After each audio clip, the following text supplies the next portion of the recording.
আসসালামু আলাইকুম। আচ্ছা, বেগ এবং ত্বরণ সংক্রান্ত এই তো পর্যাবৃত্ত গতির এই সমস্যাগুলোর ক্ষেত্রে আগে এই সূত্রগুলো বোঝা লাগবে। এখানে হচ্ছে যখন আমাদের আজি দশা শূন্য থাকবে, ধরো আমাদের হচ্ছে মেইন সূত্রটা কি, এ মেইন সূত্রটা হচ্ছে V equals to omega A cos omega t plus delta, তাই না? আজি দশা এটা শূন্য।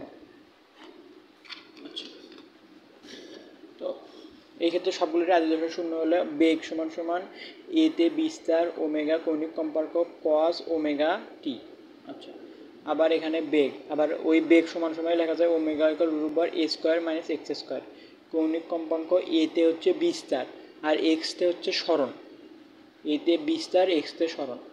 আবার হচ্ছে এতে ত্বরণ মাইনাস ওমেগা স্কোয়ার এ সাইন ওমেগা টি। আর এটা হচ্ছে সর্বোচ্চ, সর্বোচ্চ কখন হয়?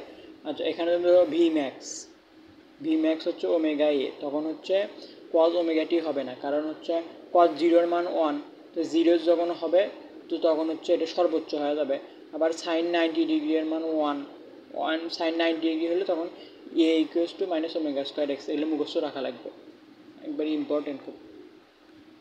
আচ্ছা, এখানে যেমন এক্স ম্যাক্স হলে হচ্ছে এক্স হচ্ছে সরণ, সরণ যখন সর্বোচ্চ হয় ওটা বিস্তারের সমান হয়। তারপর হচ্ছে বেগ যখন সর্বোচ্চ হয় তখন কসটা থাকে না, কস 0 ডিগ্রির মান 1 হয়ে যায়, তো হচ্ছে এখানকে ওমেগা এ হয়।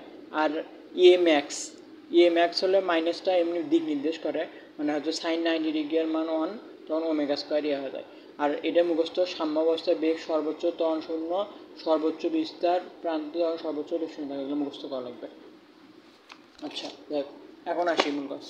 প্রশ্নটা ছিল যে হচ্ছে তোমার ওই জায়গায় যে একটি স্প্রিং ব্লক সিস্টেমে সরল সঞ্চিত গতিকে স্পন্দিত হয়, যদি ব্লকটির ভর ও বিস্তার দ্বিগুণ করা হয় তাহলে সর্বোচ্চ গতি কত গুণ হবে? তাহলে আমরা সর্বোচ্চ বেগ কী জানলাম, V max equals to omega A, এটা সর্বোচ্চ গতি জানলাম না? আচ্ছা, তাহলে হচ্ছে সর্বোচ্চ গতি কয় গুণ হবে, মানে হচ্ছে ভি2 চাইছে। আগের ভিডিওটা হয়তো দেখুন, আগে একটা ভিডিওতে এরকম করে বুঝেছিলাম, যখন মানে কখন হচ্ছে T1 T2 এরকম, তাহলে সর্বোচ্চ ধরো হচ্ছে এম 2 গুণ, আবার হচ্ছে কি বিস্তারও যখন 2 গুণ করবো তাহলে বেগ কয় গুণ হবে, তাই না? বেগ আগে ধরো 1 গুণ আছে, তাহলে এখন হচ্ছে ভর আর হচ্ছে বিস্তার দ্বিগুণ করলে কত হবে? তাহলে এখন দেখো তো, এই সূত্র থেকে কোনো ভরের কোনো কাহিনী আছে? ভরের তো কোনো কাহিনী নাই, খালি কি আছে, ওমেগা আছে, ওমেগার কাহিনী আছে। ওমেগা সবসময় একই থাকে, বুঝো নাই? তাহলে হচ্ছে V two divided by V one omega omega A one omega A two, এটা কাটা, ও সরি, ওমেগা2 এটা এ1। তাহলে বিস্তার দ্বিগুণ এ2 হচ্ছে ধরো 2a, আর এখানে ধরো এ থাকলো, তাহলে এটা কাটা, ভি2 ডিভাইডেড বাই ভি1, তাহলে ভি2 ইকুয়ালস টু 2v1, মানে হচ্ছে কী হবে, দ্বিগুণ হবে। বোঝা গেছে? আবার দেখো, পরে আর একটা কোশ্চেন ছিল, কোশ্চেনটা হচ্ছে তোমার, আচ্ছা দেখো পরেরটাতে বলছে হচ্ছে দোলনকাল কত হবে, তাই না? যে ওখানে কি দেওয়া আছে আগে এগুলো দেখে নিবে, কি কি প্রশ্নটি লিখে নিবে। ধরো প্রশ্নতে কি আছে, 300 গ্রাম হচ্ছে ভরের একটি বল সরল সঞ্চিত গতিতে গতিশীল সাম্যাবস্থা মধ্যাবস্থা থেকে বস্তুটি যখন এত মিটার সরণ হয়, এর উপর কি এত প্রত্যায়নী বলের মানে এত হয়, বলটির দোলনকাল কত? প্রশ্নের উপর লেখা লাগবে। ওখানে 300 গ্রাম ভর আছে না, প্রশ্নের উপর এম লিখবে এরকম করে, এম হচ্ছে 300 গ্রাম, তাহলে 0.3 কেজি। আচ্ছা, তারপর কত আছে আমার, তারপর হচ্ছে সরণ, সরণ কী বলছিলাম, এক্সতে সরণ, এক্স ইকুয়ালস টু 0.20 এম, আচ্ছা মিটার। তারপর কিরের তো প্রত্যয়নী বল, বল মানে এফ কত, 0.24 নিউটন। আচ্ছা, যেহেতু পর্যাবৃত্ত গতি মানে এই সূত্রটা আগে লিখে নিবা, T equals to 2 pi root over M divided by K is equal to 2 pi root over L divided by G. এই দুটো সূত্র লিখে নিবে আগে, বুঝো নাই? লিখে নিবা। আর একটা কি লিখে নিবা, F equals to K x. আচ্ছা, এখন একটা জিনিস দেখো, এখন আমার এম আছে, কে আছে, এফ আছে, আমার এফ ইকুয়ালস টু কী লেখা যায় দেখো তো, এম এও লেখা যায়, তাই না? এফ ইকুয়ালস টু কী লেখা যায়, এম এও লেখা যায়। আচ্ছা যাই হোক, ওটা পরে। এখন আমার এখানে কি বলছে যে দোলনকাল কত, দোলনকাল মানে হচ্ছে টি বার করা লাগবে। এখন একটা জিনিস লক্ষ্য করো তো, এখানে কি এল আছে, এলটা কি, এক্সতে তো সরণ, এলতে হচ্ছে প্রসারণ, প্রসারণের তো কোনো কথা বলে নাই ওই জায়গায় প্রশ্ন। জির মান জানি কিন্তু এল নাই, বাদ। দেখো তো প্রশ্নে এম আছে কিন্তু কে নাই। কিন্তু আর একটা জিনিস দেখো তো, এই সূত্র থেকে কিন্তু কে বার করা যায় কীভাবে? এফও আছে এক্সও আছে, এফও আছে এক্সও আছে, কে বার করা যায়? তাহলে এই সূত্রের মধ্যে বসে দিলে আমি টিটা পাবো না? পাবো কি না? বসাই আসো। তাহলে হচ্ছে কে ইকুয়ালস টু কী হবে? F divided by X. কারণ কথা হচ্ছে সূত্র ধরো F equals to minus K X, এটা মেইন সূত্র। মাইনাসটা হচ্ছে দিকের জন্য, যখন অঙ্ক করবো তখন মাইনাস বাদ দিবা, বুঝছো? তাহলে এফের মান 0.24, এক্সের মান 0.20, বুঝতে পারছি? আচ্ছা কাটো, পয়েন্ট পয়েন্ট কাটা, 100 কাটা, তাহলে কী হয়? 12 দুগুণ 24, 10 দুগুণ 20, 5 দুগুণ 10, 6 দুগুণ 12, 6/5। আচ্ছা 6/5, 6/5ই থাকে, বাদ দাও। এখন দেখো 6/5 হচ্ছে 1.2 হয়, হয়তো এখানে হচ্ছে ধরো এটা না কাটলেও 12 10 দিয়ে ভাগ করলে 1.2 হতো। আচ্ছা দেখো কে ইকুয়ালস টু এতে করলাম, এখন সূত্রে বসাও। T equals to 2 pi root over, আগে রুট থেকে ভয় পাবে না, এম ডিভাইডেড বাই কে। এখন দেখো তো 2 পাই রুট ওভার এম এর মান কত? 0.3, এটা কত? 1.2। এই পয়েন্ট কাটা দাও, 3 ডিভাইডেড বাই 12 রুট ওভার 2 পাই, তাই না? তাহলে 2 পাই 3 4 12, 1/4 রুট ওভার, তাহলে কী হয়? তাহলে রুট অফ করলে এটা 2 হয়, রুট আর হচ্ছে 4 করলে 2 থাকে, এই 2 আর এই 2 কাটা, তাহলে পাই। পাই সমান সমান 3.1416, অ্যান্সার এটা। বুঝতে পারছো? আবার দেখো এম দেওয়া আছে, এক্স তো সরণ দেওয়া আছে, এস দেওয়া আছে, দোলনকাল চাইছে। দোলনকাল সমান এই সূত্র দুটোই জানি, তাই না? আবার এটাও জানি, বুঝো নাই? তাহলে এখান থেকে কী বার করা লাগবে? কে বার করা লাগবে, এর সাথে কে সামঞ্জস্য, কে বসালাম, এখানে কে এর মান বার করলাম, M divided by K calculation করলাম, পাই চলে আসলাম। আচ্ছা এবার দেখো, এবার কি লেখা আছে? একটি স্প্রিংয়ের অগ্রভাগে 100 গ্রাম ভর ঝুলেছে। তাহলে কি প্রশ্নে লিখে নাও, প্রশ্নের উপরে দেখা এম ইকুয়ালস টু 100 গ্রাম, তাহলে কত? 0.1 কেজি, 1000 দ্বারা ভাগ। আচ্ছা বৃদ্ধি করা হলো, বৃদ্ধি কি? বৃদ্ধি করা হলো মানে কি হচ্ছে তোমার স্মরণ ঘটছে, স্মরণ ঘটছে না, এখানে স্মরণের কথা বলেনি। বৃদ্ধি মানে এল, বুঝতে পারছো? এলটা হচ্ছে বৃদ্ধি, 0.1 মিটার। আচ্ছা স্প্রিংটিকে টেনে আরও 2 × 10⁻² মিটার বৃদ্ধি করা হলো। কী করা হলো? এত মিটার বৃদ্ধি করা হলো। আচ্ছা আচ্ছা এটাও ধরো এল প্রাইম ধরলাম, যাই হোক 2 × 10⁻² মিটার বৃদ্ধি করা হলো। বস্তুটার মোট শক্তি কত, তাই না? এখন কথা হচ্ছে এখানে একটা কাহিনী আছে, তোমাকে জানতে হবে যে হচ্ছে শক্তি সূত্রটা কি।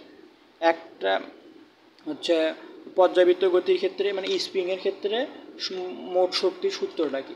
মোট শক্তির সূত্রটা হচ্ছে ধরো ই বা ডাব্লু যেটাই লেখো, হাফ কে মানে হচ্ছে স্প্রিং ধ্রুবক এক্স স্কয়ার। এই এক্সটা কি? এক্সটা হচ্ছে একটা সরণ, বুঝতে পারছো? এক্সটা কি? একটা সরণ। মানে ধরো তুমি একটা হচ্ছে স্প্রিংটা করলে কি টানলা, টানে ছেড়ে দিলা, বুঝো নাই? টানার পর ছাড়ার পর তোমার এরকম দোলনকাল থাকতে থাকবে না, উপর নিচ হতে থাকবে, নিচ পর্যন্ত যখন যাবে মানে হচ্ছে তোমার এখানে বলছে যে আরও যখন টানবা, আমার ধরো একটা স্প্রিংয়ের মাথাতে একটা বল লাগানো আছে, বল লাগানোর পর হচ্ছে 0.1 মিটার এটা কি হচ্ছে? প্রসারিত হয়েছে। কিন্তু আমি করছি কি স্প্রিংটা টানছি, টানার ফলে এতখানি টানছি, এই এতখানি টানাটাই হচ্ছে এক্স, সেই এক্সটাই হচ্ছে এটা, বুঝতে পারছো? কারণ কথা হচ্ছে তোমার প্রথম এগুলো একটু কঠিন লাগতে পারে, যখন হয়তো আমি এখন বুঝাচ্ছি মনোযোগ দিয়ে বুঝবা, পরে এইরকম টাইপের এগুলো যখন কোশ্চেন সলভ করবা, এইরকম টাইপের আরও 10-12টা কোশ্চেন আসবে, বেশি বেশি পরীক্ষা দেবে, তখন এগুলো কোশ্চেন ইজি হয়ে যাবে। ফার্স্ট টাইম একটু কঠিন লাগতে পারে বোঝার ক্ষেত্রে। এটাই কি হচ্ছে এক্স, নাহলে ভিডিওগুলো বারবার দেখবা। এখন দেখো আমার এখানে কে নাই, শুধু এক্স আছে। এখন দেখো তো আমরা কিভাবে বার করতে পারি জিনিসটা, একটু চিন্তা করো। এখানে দেখো তো আমরা হচ্ছে এখানে কি পর্যায় মানে এখানে কি পর্যায়কাল চাচ্ছে, তাহলে তো আমাদের টির কোনো কাহিনী নেই। কিন্তু টি ইকুয়ালস টু আমরা কি জানি, 2π√L divided by G equals to 2π√M divided by K, তাই না? আচ্ছা, আর একটা কি জানি, F equals to K X সমান সমান এম এ। যেহেতু আমাদের এখানে এম এ লিখলাম, এটা ধরো তোমার স্প্রিংটা আমরা উলম্বভাবে দিচ্ছি, যেহেতু বস্তুটা এখানেই হচ্ছে ঝুলাইয়া দেই, তাই না? তাহলে এটা কি অভিকর্ষ ত্বরণ জি কাজ করবে না? তাহলে এর পরিবর্তে এখানে জি লেখো। আচ্ছা, এখন দেখো তো তোমার এখানে কিন্তু অনেকগুলো মানই জানা, তাই না? এখানে একটা লক্ষ্য করো, আস্তে আস্তে লক্ষ্য করো, একটু কনসেপচুয়াল কোশ্চেন এটা, বুঝছো? খুব কনসেপ্ট। এই এক্স মানে কি তুমি এই এক্স বুঝাচ্ছ? না, এই এক্স মানে কিন্তু এই এক্স না, এটা কিন্তু হবে এই এল। কিসের জন্য এল? এটা দেখো, তুমি যখন এখানে বলটা ঝুলাইছো, বল ঝুলানোর পর এখানে কি হয়েছে, স্প্রিংটা আরেকটু সরে আসছে, বলের জন্য সরে আসছে, মানে নিচের দিক নামছে স্প্রিংটা, এটা আছে নিচের দিকে নামছে, ধরো স্প্রিংটা এতটুকু নামছে, তুমি আবার করছো কি তাকে আবার টানছো একখানে, তুমি এক্স পরিমাণ টানছো, এখানে এল পরিমাণ নামছে, এল পরিমাণ এখানে হচ্ছে বল ঝুলানোর কারণে এল পরিমাণ নামছে, তুমি আবার করছো কি এক্স পরিমাণ টানছো, তুমি যেটা টানবা হাত দিয়ে সেটা সরণ, আর বল ঝুলানোর কারণে যেটা নামছে সেটা হচ্ছে এল, সেই এলটাই হবে এখানকার এক্স, বুঝছো? হয়তো সলভে হয়তো হচ্ছে কে ই সমান সমান এম জি এরকম করে লেখা, ওই ইটাই হচ্ছে তোমার ওই এল বাই এক্স, বুঝো নাই? আচ্ছা, তাহলে কে এখানে তাহলে কি আমরা খালি কে এর মান অজানা, এখান থেকে আমরা কী বার করবো, শুধু কে এর মান বার করবো, তাহলে কে ইকুয়ালস টু এম জি ভাগ ই, বুঝো নাই?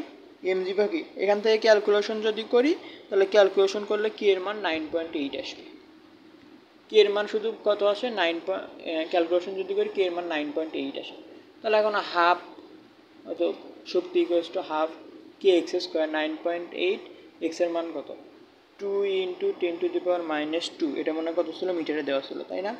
আচ্ছা, এটার উপর স্কোয়ার, এটা ক্যালকুলেশন করবে কীভাবে দেখো, 9.8কে অর্ধেক করলে 4.9, এটা মুখস্থ, 9.8কে 2 দ্বারা ভাগ করলে 4.9 হয়, এটা একবারে মুখস্থ করে রাখবা, 2 × 4 গুণন 10⁻, এর উপর 2 × 4।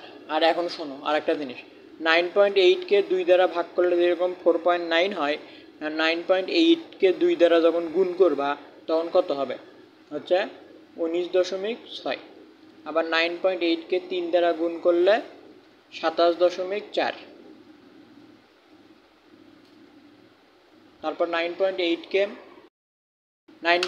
3 দ্বারা গুণ করলে 29.4 হবে, আবার 9.8কে 4 দ্বারা গুণ করলে 39.2, 9.8কে 5 দ্বারা যখন গুণ করবে তখন 47, এই কয়টা মুখস্থ রাখবে, ঠাটা মুখস্থ। তোমাকে আরও আগে যেই একটা ভিডিও দিয়েছিলাম, ওই ভিডিওটা দেখো, ওই ভিডিওটা হচ্ছে হ্যান্ড ক্যালকুলেশন অনেক কিছু বুঝে দেওয়া আছে, ওগুলো বুঝলে আরও বুঝবা। এখন এখানে দেখো একটা ফলো আকারে গেছে 2, 3, 4 পর্যন্ত 19.6, 29.4, মানে এখান থেকে 2.2 কম 39.2, তাহলে এখান থেকে তো 4.9। আচ্ছা, এখানে একটা সহজ ক্যালকুলেশন করো, এখানে ধরো হাফ আগেই ছিল, এখানে ধরো 9.8 ছিল, তাই না? 2 কাটলে 9.8 হচ্ছে 19.6 গুণন 10⁻⁻4, 1.96 × 10⁻⁻5,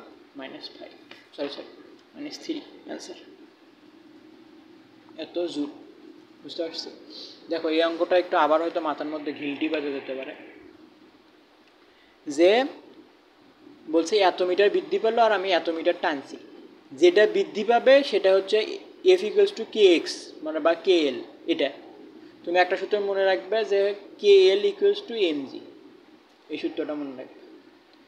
এত মিটার বৃদ্ধি পাইছে, বৃদ্ধি পাইছে এটা দেওয়া আছে, এটা জানি কে এর মান বার করব, আর হচ্ছে শক্তি বার করলে হচ্ছে half K X square, x স্কোয়ারটা হচ্ছে আমি হাত দিয়ে টানছি, আর এটা বৃদ্ধি পাইছে।